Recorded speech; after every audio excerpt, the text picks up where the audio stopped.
Question number 4, Sue Kedgley. Thank you, Mr. Speaker. A question for the Minister of Broadcasting. When will Radio New Zealand's funding freeze end?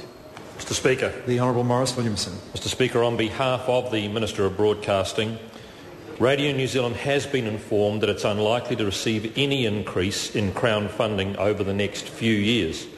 Radio New Zealand has informed me that they would be able to operate effectively within current funding levels for at least the next 3 years.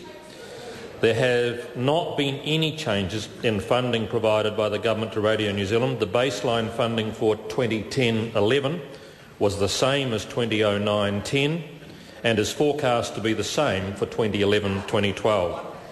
I have advised Radio New Zealand that there will be no increase in its funding for the foreseeable future. Sue Kedgley.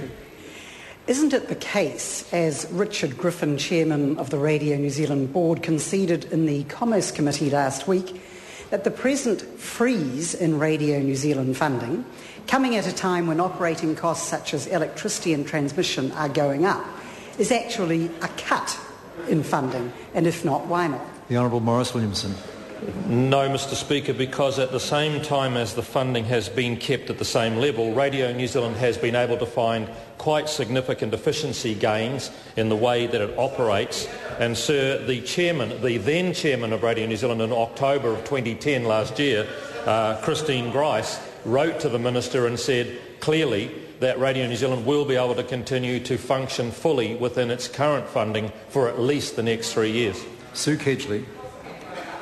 Does he agree with the present Chairman of the Board of Radio New Zealand, Richard Griffin, that if the funding freeze continues beyond the next few years, it will erode staff morale, create havoc in the organisation, and Radio New Zealand will, quote, wither on the vine, unquote? The Honourable Maurice Williamson. Speaker, one of the things I found around this place to be terribly unproductive is to get involved in hypothetical debates about what might happen many years out into the future.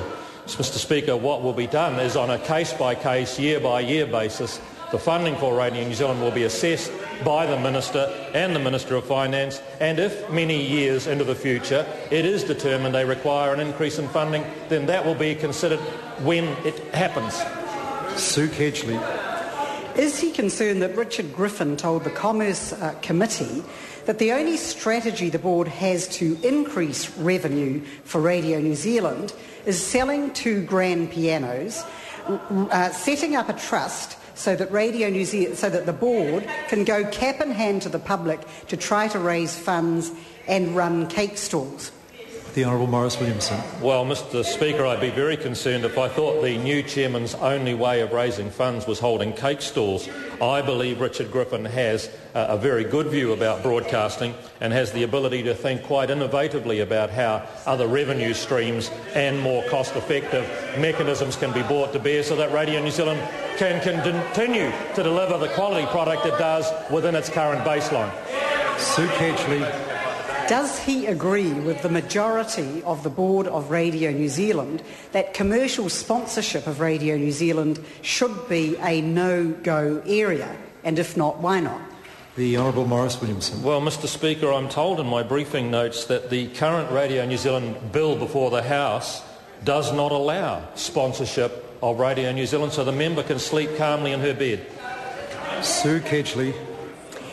Does he support the board's proposal to set up a charity trust so that it can go begging to the public for financial support to maintain the concert program and down the track possibly Radio New Zealand as well? And if so, why? The Honourable Maurice Williamson. Mr. Speaker, I support any move the board takes to increase revenue from other sources. Good on them. And if they think there are ways that they can get their loyal listeners to contribute in some way to help, I think that's a great thing for them to be doing. Sue Kedgley. Is he disappointed that his hand-picked political appointee, Richard Griffin, is telling the truth about the effect of the funding freeze on Radio New Zealand instead of just exercising his skills in PR and spin? The Honourable Maurice Williamson. No, Mr Speaker, I could say I've never been disappointed in Richard Griffin. Question number 5.